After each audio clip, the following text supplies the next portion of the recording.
ನಮ್ಮದು ಸೊಂಡೆಗೊಪ್ಪ ರಸ್ತೆಯಿಂದ ಹಿಡಿದು ಶಿವಗಂಗೆವರೆಗೂ ಇದೊಂದು ದ್ವಿಪಥ ರಸ್ತೆ ಇತ್ತು. ಅದು ತುಂಬ ದಿವಸದಿಂದ ನೆನಗುದಿಗೆ ಬಿದ್ದಿತ್ತು. ಇವಾಗ ನಾವು ಎಂಟಕನಹಳ್ಳಿಯಿಂದ ದೊಡ್ಡಕನಹಳ್ಳಿ ಮಸರಳ್ಳಿ ಸೇರ್ಸೋಕ್ಕೆ ನಮ್ಮ ಗ್ರಾಮಸ್ಥರೆಲ್ಲ ಸೇರಿ ಈಗ ಜಯರಮಣ ಇರ್ಬೋದು ಮತ್ತು ಎಲ್ಲ ಮುಖ್ಯಸ್ಥರುಗಳು ಮತ್ತು ಊರವರೆಲ್ಲ ಬಂದಿದ್ದಾರೆ. ಎಲ್ಲರೂ ಮಾತಾಡಿಕೊಂಡು ಈಗ VI ಮತ್ತು RI ಅವರು ಇಲ್ಲೇ ಇದ್ದಾರೆ. ತಹಸೀಲ್ದಾರ್ ಆದೇಶ ಮಾಡಿದ್ದಾರೆ ಸರ್ವೆ ಮಾಡಿ ಏನಿದೆಯೋ ಅದನ್ನು ಶಿಸ್ತುಬದ್ಧವಾಗಿ ಮಾಡಿ ಅಂತ. ಹಾಗಾಗಿ ಗ್ರಾಮಸ್ಥರೆಲ್ಲ ಸೇರಿ ಒಗ್ಗಟ್ಟಾಗಿ ಆ ದ್ವಿಪಥ ರಸ್ತೆಯಲ್ಲಿ ಎಷ್ಟು ಬರುತ್ತೋ ಒಂದು 20 ಅಡಿಯಷ್ಟು ಪ್ರಥಮವಾಗಿ ನಾವು ಮಾಡ್ಕೊತಾ ಇದ್ವಿ. ಇವಾಗ ಎಂಟಕನಹಳ್ಳಿಯಿಂದ ದೊಡ್ಡಕನಹಳ್ಳಿವರೆಗೂ ಆಗುತ್ತೆ. ಸುಮಾರು ಇದು ಒಂದು 1.5 ಕಿಲೋಮೀಟರ್ ರಸ್ತೆ ಇವಾಗ ಓಪನ್ ಮಾಡ್ತಾ ಇರೋದು. ಇದು ಫ್ಯೂಚರ್ಗೆ ಬಂದು ಮಸರಳ್ಳಿವರೆಗೂ ಒಂದು 6 ಕಿಲೋಮೀಟರ್ವರೆಗೂ ಆಗುತ್ತೆ.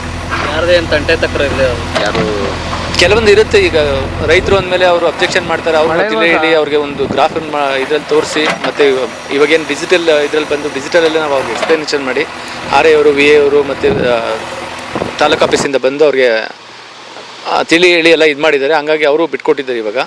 ಸೊ ಎಲ್ಲ ಸುಗಮವಾಗಿ ಚೆನ್ನಾಗಿ ಆಗ್ತಾಯಿದೆ ರಸ್ತೆ. ಇಷ್ಟು ವರ್ಷದಿಂದ ರಸ್ತೆ ಆಗಿರಲಿಲ್ಲ, ಇವತ್ತು ಈರಿಡ್ತಾ ಇದೆ. ಏನು ಕೆಲವರು ಒತ್ತಡಗಳಿಂದ ಅದು ಹಂಗೆ ನಿಂತಿತ್ತು. ಇವಾಗ ಅದೆಲ್ಲ ಬಗೆಹರಿದಿದೆ.